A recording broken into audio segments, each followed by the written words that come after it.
하나님 말씀 같이 보실까요? 사도행전 9장 20절에서 31절 말씀입니다. 사도행전 9장 20절에서 31절. 제가 한 절, 여러분이 한 절 같이 교독해서 읽고 31절은 같이 읽습니다. 즉시로 각 회당에서 예수가 하나님의 아들이심을 전파하니 듣는 사람이 다 놀라 말하되 이 사람이 예루살렘에서 이 이름을 부르는 사람을 멸하려던 자가 아니냐. 여기 온 것도 그들을 결박하여 대제사장들에게 끌어가고자 함이 아니냐 하더라. 사울은 힘을 더 얻어 예수를 그리스도라 증언하여 다메섹에 사는 유대인들을 당혹하게 하니라. 여러 날이 지나매 유대인들이 사울 죽이기를 공모하더니 그 계교가 사울에게 알려지니라. 그들이 그를 죽이려고 밤낮으로 성문까지 지키거늘 그의 제자들이 밤에 사울을 성벽에 달아 내리니라. 사울이 예루살렘에 가서 제자들을 사귀고자 하나 다 두려워하여 그가 제자됨을 믿지 아니하니 바나바가 데리고 사도들에게 가서 그가 길에서 어떻게 주를 보았는지 주께서 그에게 말씀하신 일과 다메섹에서 그가 어떻게 예수의 이름으로 담대히 말하였는지를 전하니 사울이 제자들과 함께 있어 예루살렘에 출입하며 또 주 예수의 이름으로 담대히 말하고 헬라파 유대인들과 함께 말하며 변론하니 그 사람들이 죽이려고 힘쓰고 형제들이 알고 가이사라로 데리고 내려가서 다소로 보내니라. 그리하여 온 유대와 갈릴리와 사마리아 교회가 평안하여 든든히 서가고 주를 경외함과 성령의 위로로 진행하여 수가 더 많아지니라. 아멘. 하나님의 말씀입니다. 사도행전 초대교회 역사가 우리들 교회 안에 또 우리 성도님들 안에 충만하게 일어나시기를 축복합니다. 여러분 그 일을 위해서 날마다 빼놓지 않고 기도해 주시기를 바랍니다. 미국의 시카고에 있는 어느 한 교회에 3살짜리 정말 작은 여리고 여린 아이 장례식이 있었습니다. 그런데 수많은 사람들이 조문을 하는 그 틈에 아주 남루한 옷차림의 한 사람이 사람들의 눈을 피하여 그 아이의 신발을 이렇게 몰래 훔쳐가는 일이 있었습니다. 그것을 팔아서 술을 마신 사람은 다름 아닌 그 3살짜리 여자아이의 아버지였던 것입니다. 얼마나 파렴치한 아버지입니까? 그리고 인생 말종과 같은 삶을 사는 사람입니까? 자기 죽은 아이의 신발을 벗겨다가 그것을 팔아서 술을 먹는 알코올 중독자의 신세의 삶을 살고 있었던 것이죠. 20년 후에 시카고 제1장로교회라는 큰 교회에서 수천 명의 성도들 앞에서 한 사람이 외칩니다. 죽은 딸의 장례식에서 신발을 훔쳤던 파렴치법은 바로 저였습니다. 만물의 찌꺼기 같은 나를 다시 살려주시고 하나님의 일꾼으로 삼아주신 분은 위대하신 하나님이십니다. 그가 미국의 시카고에 엄청난 부흥을 일으켰던 부흥 목사님, 멜 트라더 목사님이라는 분이었습니다. 예수 그리스도의 복음을 전파하면서 내가 예수 믿기 전에 얼마나 죄로 인하여 정말 죽을 수밖에 없는 존재였는지 많은 사람들 앞에서 자기 자신을 증거한 것입니다. 사랑하는 성도 여러분, 예수님을 만난 사람은 변화됩니다.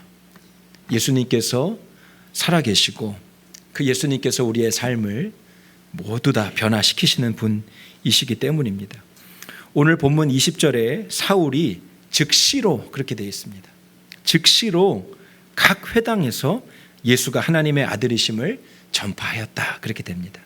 여러분 지난주 이야기를 기억하십니까? 다메섹에서 부활하신 예수님을 만나고 그가 제자들의 인도를 받아서 다메섹에서 며칠을 지내게 됩니다. 그리고 3일 만에 눈꺼풀에 비늘이 벗겨지고요. 그리고 새로운 인생이 시작이 되어지죠. 제자들과 함께 교제를 나눈 후에 그가 그 즉시로 그 며칠 안 된 사이에 즉시로 나아가 예수를 믿는 자들을 잡아 죽이는 것이 아니고 예수 그리스도를 증거하였다라는 말입니다. 여러분, 어떻게 사울이 이런 일이 일어났죠? 예수님을 만난 어제와 예수님을 만난 오늘이 너무나 다를 수밖에 없기 때문입니다. 예수님을 만난 그 사건은 실제였던 것이죠. 부활하신 예수님은 너무나 생생하셨고 분명하게 살아계셨고 그리고 그분은 실체이셨기 때문입니다. 예수님을 만난 어제와 오늘이 너무나 다른 날인 것은 지극히 당연한 일입니다. 마치 온 우주 만물이 전체가 하나님의 질서와 섭리에 따라서 진행되는 것처럼 그가 예수님을 만나고 그 삶이 완전히 송두리째 변화된 것은 지극히 당연한 일인 것입니다. 살아계신 예수님을 만났기 때문에 그렇죠. 여러분, 예수 믿고 180도 달라진 사람이 있습니다. 예수님을 믿고 완전히 바뀐 사람. 저 사람이 바뀌었나 안 바뀌었나 그렇게 좀 궁금증이 가는 사람들도 있고요. 도무지 속내를 잘 알지 못하는 사람들도 있습니다. 그런데 너무나 외향적으로도 예수를 믿고 완전히 달라진 사람, 진짜 변화된 사람, 그런 사람들이 여러분 꼭 우리 주변에 있습니다. 그런데요, 여러분, 그렇게 변한 사람을 꼭 이상한 어떤 마음 씀씀이로 쳐다보는 분들이 있어요. 왜 저렇게 예수님을 저렇게 꼭 튀면서 저렇게 예수를 믿어야 되냐? 왜 그렇게 튀게 행동을 해? 얌전하게 자기가 예수님 믿었으면, 은혜를 받았으면 조용히 얌전하게 신앙생활 해야지. 꼭 저렇게 튀는 행동을 한다니까. 이렇게 예수 믿고 변화된 사람의 삶에 대해서 그 변화를 폄하하거나 평가절하하는 사람이 꼭 있어요. 안 좋은 시선으로 보는 이들이 있습니다. 물론 그 사람이 정말 예수를 믿고 변했는지, 그 사람의 됨됨이, 그 사람의 속사람까지 완전히 거듭났는지, 그 사람과 함께 교제하고 또 신앙생활 하면서 또 함께 분별하고 그것이 정말인지를 또 경험하게 되는 시간이 필요하죠. 그러나 여러분, 분명한 것은요, 살아계신 예수님을 믿은 경험, 이것이 실제이고 실체였던 사람의 삶은 당연히 변화되는 삶을 살 수밖에 없는 것이죠. 사랑하는 사람을 만나고 여러분 결혼을 하셨지 않습니까? 여러분, 결혼을 하면 인생이 그대로 사라집니까?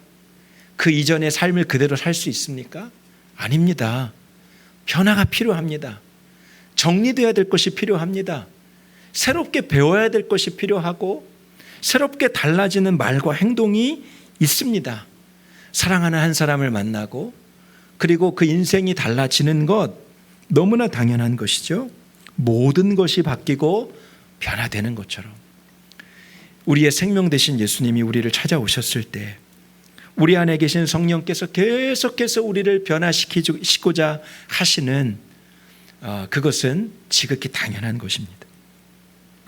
사울이 즉시로 예수를 증거하였다. 지극히 당연한 일인 것입니다.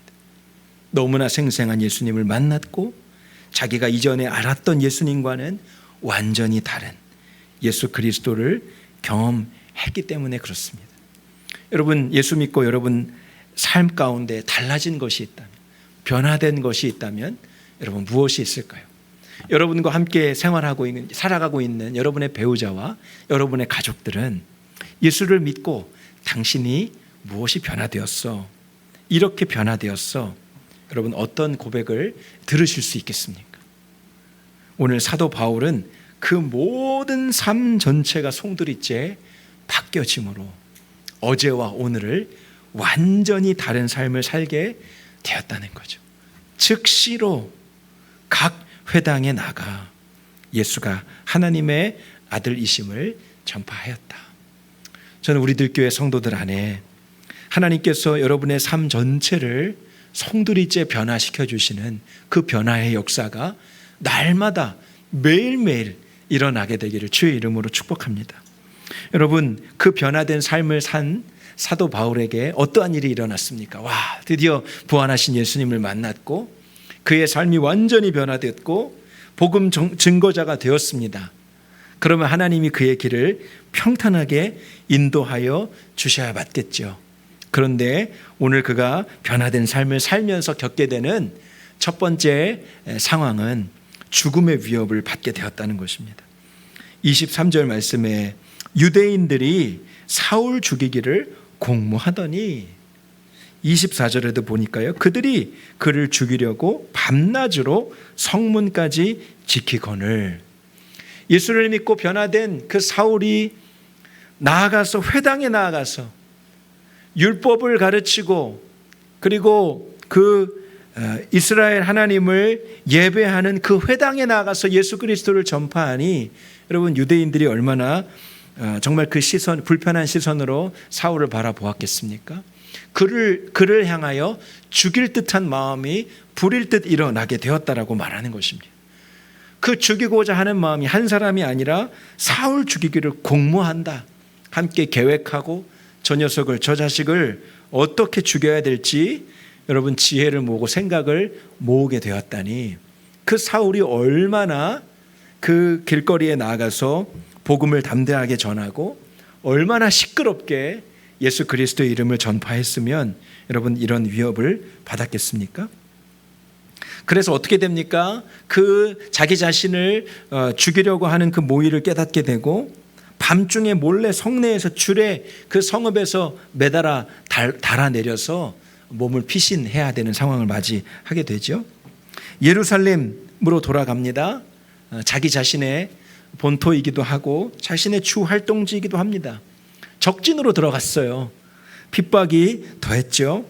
이제는 아군의 기지가 아니라 적진의 한복판으로 여러분 사울이 들어간 겁니다. 29절에 보니까요, 29절에도 이렇게 말합니다. 주 예수의 이름으로 담대히 말하고 헬라파 유대인들과 함께 말하며 변론하니 그 사람들이 죽이려고 힘쓰거늘. 여러분, 사도 사울이 그 다메섹에서 죽음의 위협을 받고 피신하여 어디로 갑니까? 예루살렘으로 들어갑니다. 예루살렘. 자신이 예수님을 잡아 죽이고자 했던, 그래서 그 권세를 얻고자 대제사장 앞에도 가고, 그리고 수많은 예수 믿는 사람들을 잡아다가 돌로 쳐 죽이는 일을 가장 앞잡이로 했던 그 예루살렘 한복판으로 들어갑니다. 그런데 그곳에 들어갔던 이유는 이전의 이유와는 달랐던 것이죠. 예수 그리스도의 이름을 담대히 말하고 유대인들과 예수님에 대해서 변론하기 위해서 들어갔다라는 것입니다. 여러분, 어디에서 이 담대함이 나올 수 있었던 것일까요? 살아계신 예수님을 만났기 때문인 거죠. 하나님은 오늘도 살아계시고 예수님은 오늘도 살아계시고 그리고 자신의 생명이 되어 주셨고 너무나 불꽃같이 자신의 삶을 감찰하시고 인도하시는 분이라는 일말의 의심도 없었기 때문인 것이죠. 죽음의 위협을 당하여 피신한 곳이 더 큰 위협이 있었음에도 아무도 그 사울의 발걸음을 막을 수 없었던 것은 그 안에 살아계신 예수님, 그 이름의 능력, 그리고 그 이름의 감격, 그 구원의 기쁨이 사도 바울 안에 차고 넘쳤기 때문인 것입니다. 사울이 예수를 믿고 한순간에 유대인의 영웅에서 유대인들의 원수로 바뀌어지게 되는 것 아니겠습니까? 여러분, 우리도 마찬가지인 것입니다. 예수를 믿고 마귀의 자녀에서 하나님의 자녀가 되면서 여러분, 우리는 이제 마귀의 원수의 이름을 올린 자들이 된 것입니다. 예수를 믿는 그 순간이 영적 전쟁이 시작되는 그 순간인 것입니다. 예수를 믿게 되면서 우리가 행하지 말아야 될 것이 생기고 우리가 사단 마귀 원수의 일을 싫어하며 대적해야 될 일들이 생기게 되는 것이죠. 우리의 삶은 예수 믿는 그 시작부터 영적 전쟁의 시작이 되어지는 것입니다. 그래서 예수 믿는 성도의 삶은 늘 악한 마귀 권세의 공격이 뒤따르게 되어 있습니다. 우리는 악한 마귀의 공격에 노출되어 있는 자들입니다. 그러나 염려하지 마십시오. 우리 안에 계신 예수 그리스도를 마귀의 권세가 두려워하기 때문에 일으키는 반응이라는 것을 여러분 꼭 믿으시기를 바랍니다. 악한 짓을 일삼는 것, 우리를 향하여 거짓된 위협을 일삼는 것, 그리고 온갖 회방과 그리고 온갖 괴계로 하나님과 온전히 연합되지 못하는, 우리를 방해하며 공격하는 자가 악한 사단 마귀인 것이죠. 여러분, 우리에게 핍박이 있고 어려움이 있고 예수 믿음으로 인하여 세상의 조롱과 어려움이 더해진다면 예수를 잘 믿고 있는 것입니다. 그리스도를 위해서 당하는 고난과 핍박과 조롱이 있다면 여러분, 예수님을 잘 믿고 가는 것입니다.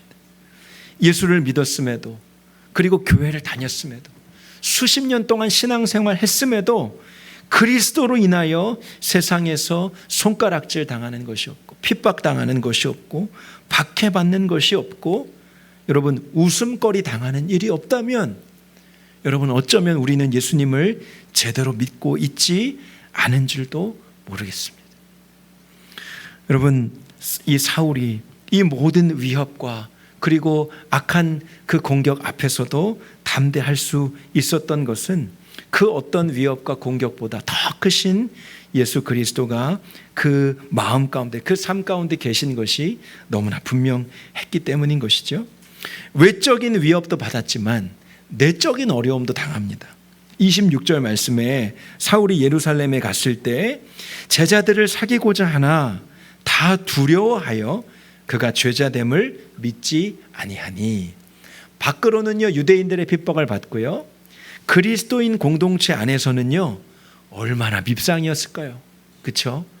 불과 일주일 전만 해도요 자기 가족을 그렇게 잡아서 옥에 넘겼던 사울이 나 예수 믿었다고, 나 변화됐다고 그렇게 찾아온 거잖아요.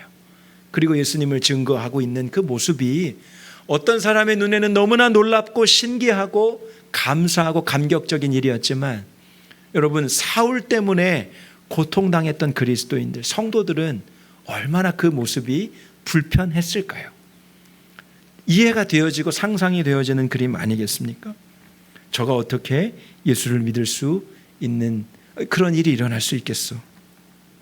저가 어떻게 저렇게 변화될 수 있는 것이 진짜라고 말할 수 있겠어? 저거 저렇게 연기하다가 또 우리 공동체를 다 무너뜨리는 거 아니야? 이거 스파이처럼 잠입하고 와가지고 우리 믿는 자들, 얼마 남지 않은 자들까지 다 색출해서 다시 잡아가려고 하는 거 아니야? 두려움이 있었다는 거예요. 의심이 있었고 두려움이 있었고 그가 제자가 된 것을 믿지 아니했다는 것입니다. 여러분, 사울이 이런 안과 박의 어려움을 겪고 있을 때에 정말 귀한 한 사람이 등장하게 되는데 그가 바나바입니다. 27절 말씀에 같이 한번 읽어보실까요? 27절 바나바입니다. 시작. 바나바가 데리고 사도들에게 가서 그가 길에서 어떻게 주를 보았는지와 주께서 그에게 말씀하신 일과 다메섹에서 그가 어떻게 예수의 이름으로 담대히 말하였는지를 전하니라. 아멘. 여러분, 바나바가 누군지 아시죠? 바나바. 사도행전 4장 말씀에 이 바나바가 나오는데요, 제가 한번 읽어드릴게요. 사도행전 4장 36절 37절에 이렇게 바나바를 설명해요. 구브로에서 난 레위족 사람이 있으니 이름은 요셉이라. 사도들이 일컬어 바나바라. 번역하면 위로의 아들이라 하니 그가 밭이 있음에 팔아 그 값을 가지고 사도들의 발 앞에 두니라. 요셉이라는 레위인입니다. 그런데 그가 예수를 믿고 교회를 열심으로 섬겨요. 그 아나니아와 삽비라가 자신의 그 소유를 다 팔았다라고 했지만 거짓으로 숨겼다가 죽임을 당하는 일이 있었죠. 그 직전에 나오는 그 인물이 바나바인데, 이 바나바는 정말 신실했어요. 자신의 모든 소유를 다 교회의 성도들에게 헌금합니다. 사도행전 11장 24절에 바나바를 또 이렇게 기록해요. 한번 같이 읽어보겠습니다. 사도행전 11장 24절입니다. 시작. 바나바는 착한 사람이요 성령과 믿음이 충만한 사람이라. 이에 큰 무리가 주께 더하여. 바나바가요 선한 사람이래요. 믿음이 좋고 그리고 성령으로 충만한 사람일 뿐만 아니라 선한 영향력을 끼치는 사람이래요. 그래서 사도행전 4장에 그는 요셉이었지만 그 주위에 있는 사람들이 그 요셉을 향하여 야, 너 요셉이라고 하지 마. 너는 진짜 위로의 사람이야. 바나바라고 해. 별명처럼 붙여진 거예요. 김은창이라는 이름이 있는데 야, 저는 이름을 바꿔야 돼. 바나바. 위로의 사람. 저 사람을 만나면 다 위로를 받고 힘을 얻고 용기를 얻는 거예요. 상처 입은 사람, 마음 상한 사람, 바나바만 만나면 그렇게 마음이 회복되고 치유되고 그리고 그 믿음이 성장하는 거예요. 그래서 여러분, 우리가 새가족 처음 왔을 때 이제 바나바 사역이라고 합니다. 제자 훈련 받으신 분들 바나바 훈련을 하루 이제 계획하고 있는데, 새가족이 왔을 때 그 사람을 위해서 섬기는 일들을 할 때 어떤 이름을 붙일까 하다가 바나바라는 이름을 쓰게 된 겁니다. 위로하고 격려하고 세워주는 사람. 여러분, 이 바나바가 등장하는 거예요. 밖에서는 완전히 그냥 이 사울을 잡아 죽이려고 혈안이 돼 있죠. 안에서 그리스도인 공동체 안에는 다 의심과 두려움으로 사울을 바라보고 있죠. 어디 피신할 데가 없어요. 이 사울이 마음 놓고 정착할 수 있는 공동체가 없습니다. 그런데 그때 바나바가 나타난 거예요. 이 바나바가 사울에 대해서 그 신원을 보증해 주는 거죠. 그가 다메섹에서 일어난 일을 알고 있어. 예수님께서, 부활하신 예수님께서 어떻게 이 사람을 만나 주셨고 어떻게 말씀해 주셨고 그가 어떻게 인도함을 받았는지 내가 잘 알고 있습니다. 여러분, 이 사람 완전히 변화됐어요. 의심 안 하셔도 됩니다. 두려워하지 않으셔도 돼요. 여러분, 예전에 알고 있는 사울이 아닙니다. 여러분, 정말 우리의 형제가 된 거예요. 하나님께서 놀라운 일을 행하셨습니다. 여러분, 이 바나바 때문에 사울이 살 수 있었던 거예요. 사울이 그 이방인 헬라 지역에 다니며 정말 그 부르심 그대로 이방인의 사도로 사역할 수 있었던 그 첫 시작, 여러분 누구 때문인지 아세요? 바나바 때문에 된 거예요. 아무도 믿지 않고 아무도 받아주려 하지 않고 경계의 눈초리로 그를 두려워하고 있을 때 그 경계의 장벽을 허물고 사람들의 긴장되어 있는 마음을 풀어주고, 그리고 정말 하나님이 이 사울에게 역사하신 놀라운 일을 증거했던 사람. 내가 증명합니다. 내가 증인이에요. 여러분, 저를 한번 믿어주세요. 그가 바나바였던 거죠. 근데 여러분, 바나바는요, 사울이 어떤 사람인지 잘 알았어요. 사울이 예수 믿는 사람을 잡아 죽이고 스데반을 돌에 던져 죽게 할 때, 그리고 그 스데반의 옷을 취하여 사울 앞에 사람들이 던져 넣을 때 그 모습을 다 지켜봤던 사람이 바나바예요. 그러니까 바나바의 마음 가운데는 두려움이 없었겠습니까? 의심이 없었겠어요? 그러나 그를 통해서 하나님이 행하신 그 큰 일을 정말 믿고, 그리고 그 사울의 든든한 지지자가 되어준 것이죠.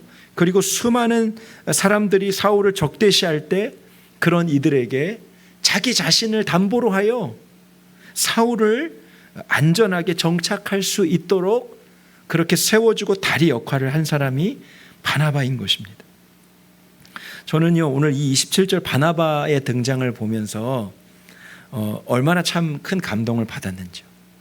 야, 교회가 정말 부흥이 되고, 그리고 교회가 하나님의 큰 일을 감당할 때는요, 바울과 같은 사람 필요합니다. 그렇죠?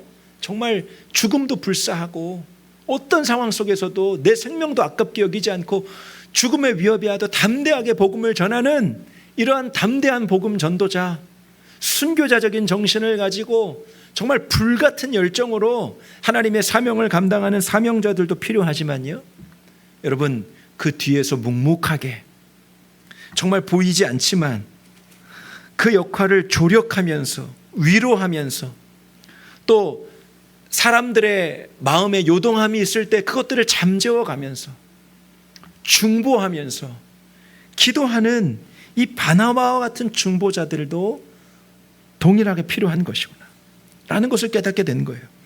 여러분 31절 말씀 같이 읽어볼까요? 오늘 마지막 절 말씀입니다. 시작. 그리하여 온 유대와 갈릴리와 사마리아 교회가 평안하여 든든히 서가고 주를 경외함과 성령의 위로로 진행하여 수가 더 많아지니라. 여러분 예루살렘 땅에서 사울이 그 외부의 핍박과 박해를 받을 때 그리스도인들, 그를 의심하여 바라보던 그리스도인들은 내심 그가 유대인들에게 붙잡혀 죽었으면 좋겠다라고 생각했던 사람이 있었을까요? 없었을까요? 있었을 거예요. 저거 가짜다. 저거 의심해 볼 것이 분명해. 그리고 가족을 잃어버리고 저 사울 때문에 박해받았던 사람은요, 그 사울이 아유 갑자기 나타나서 저게 무슨 짓이야. 정말 불편한 마음으로 바라봤던 사람들, 야 사울 차라리 없어졌으면 좋겠다. 왜 우리 공동체에 저런 이상한 사람이 갑자기 등장을 해서 이 평화롭던 분위기를 왜 이렇게 깨트리는 거야. 그렇게 못된 생각을 했던 사람들이 있었을 것이라고 추측이 됩니다. 여러분 그때 이 바나바가 그 모든 상황들을 중재하고 그리고 다리 역할을 하고요, 이 하나님의 놀라운 역사라는 것을 깨닫고 이 하나님의 역사가 사울을 통해서 계속 되어질 수 있도록 뒤에서 그 굳은 일을 묵묵하게 한 겁니다. 여러분 바나바가 어떤 일을 당했을까요? 네가 뭔데 저 사울을 신원하고 네가 사울을 왜 변호하느냐. 아마 이런 이야기도 들었을 거예요. 또 사울에게 혹시 뭐 받은 것이 있느냐, 아니면 수많은 억울한 이야기들을 들어가면서 조롱을 받았을지도 몰라요. 그런데 여러분 그것을 다 감수한 것이죠. 사울을 통해서 하나님께서 이방인에게 그리고 복음이 많은 지역에게 선포되어져야 될 것에 대한 하나님의 놀라운 계획하심을 바나바가 함께 보았고 믿었기 때문입니다.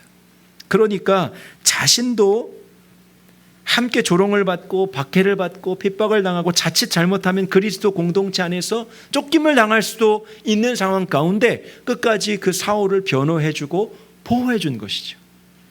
여러분 이 일을 통해서 어떻게 됩니까? 사울은 바나바의 인도를 받아 자기네 고향 다소로 가게 돼요. 그 이후에 되어지는 일들은 31절이 마무리해주고 있는 거예요. 온 유대와 갈릴리와 사마리아 교회가 분란이 되고 불안해하고 그리고 두려움에 떠는 것이 아니라 평안하여 든든히 서가고 주를 경외함과 성령의 위로로 진행하여 그 수가 더 많아지니라. 하나님의 역사를 바라보았던 바나바, 사울이라는 정말 악질 중에 악질인 자를 변화시키셔서 복음을 전파하게 하시는 하나님의 놀라운 역사를 깨닫고 그리고 그 하나님의 역사에 기꺼이 자기 자신의 어려움과 또 환난도 감수하면서 사울을 변호해주고 중보해 주었던 바나바를 통하여 여러분 그 예루살렘 안에 또 그 지역의 교회들이 평안하여 든든히 세워져 갔다라는 오늘 이 말씀, 얼마나 큰 은혜를 주시는지요. 사울만 있다고 복음이 전해지는 것이 아니고 조력자, 중보자, 위로자, 뒤에서 사람들의 마음을 잘 다독여주는 사람, 그리고 평안할 수 있도록 굳은 역할을 감당하는 사람, 때로는 욕을 먹기도 하고요, 억울함을 당하기도 하고요, 네가 뭔데 왜 그런 일을 하냐고 수모를 당하기도 하고요, 안타까운 이야기를 듣기도 하지만 그것을 감당하고 감내했던 바나바를 통해서도 하나님이 일하시는 것이죠. 여러분, 저는 여러분 모두가 언제나 어디서나 그리스도의 복음을 담대하게 전하는 사울과 같은 사람이 되기를 정말 주님의 이름으로 축복합니다. 뿐만 아니라 바나바와 같은 사람이 되실 수 있게 되기를 축복해요. 바나바와 같은 사람, 사실 더 중요한 사람이에요. 교회가 흔들리지 않고 분열되지 않고 거짓 정보에 그리고 잘못된 선입견에 두려워하거나 그리고 누군가를 이렇게 왕따시키거나 따돌림시키거나 하지 않고요, 교회가 하나 되게 하고 화목하게 하고 사랑하게 하고 용서하게 하고 받아주게 하고. 여러분 사울이 어떻게 예루살렘 교회의 일원으로 받아들여질 수가 있었겠습니까? 그가 과거에 한 일을 생각하고 그 일 때문에 피해를 당한 당사자가 있다면 얼마나 그 일이 힘들었겠습니까? 그런데 바나바의 희생과 섬김이 있었던 것이죠. 여러분, 참 바나바가 위대한 사람이구나. 이 사도행전이 사실은 사울을 통해서 정말 놀랍게 그 하나님의 스토리가 쓰여지는 정말 그런 중심 이야기이지만, 그러나 그 이면에 이 바나바와 같은 사람들이 참 많이 있었구나. 희생하고 섬기고 욕먹고 그럼에도 불구하고 끝까지 기도하며 인내하며 주님의 그 계획하심을 바라봤다. 바나바와 같은 사람. 저는 우리들 교회에 정말 바나바와 같은 사람들이 많아졌으면 좋겠어요. 오늘 여기 계신 분들이 다 여러분 계신 곳에서 바나바와 같은 그런 사역을 감당하는 저와 여러분이 되었으면 좋겠습니다. 오늘 말씀을 가지고요 같이 기도하면 좋겠는데, 우리 먼저 찬양하고 기도했으면 좋겠습니다. 오늘 주님이 생각나게 하신 찬양이 주님 다시 오실 때까지라는 찬양입니다. 주님 다시 오실 때까지 나는 이 길을 가리라. 좁은 문 좁은 길, 좁은 문 좁은 길, 어려운 길인 것 알지만 그러나 생명의 길, 하나님의 영광 받으시는 길이기 때문에 기꺼이 간다면, 기꺼이 가는 길이라면 나는 그 길을 가리라. 정말 주님 다시 오실 때까지 사울처럼 변화된 삶을 살아내는 사울처럼, 그리고 정말 그리스도의 복음이 편만하게 증거될 수 있도록 묵묵하게 중보하며, 그리고 성도들을 위로하며 눈물로 그렇게 브릿지 역할을 했던 정말 바나바와 같은 그런 하나님, 그런 사명자가 되기를 원합니다. 그런 마음으로 우리 찬양하고 함께 기도하실까요?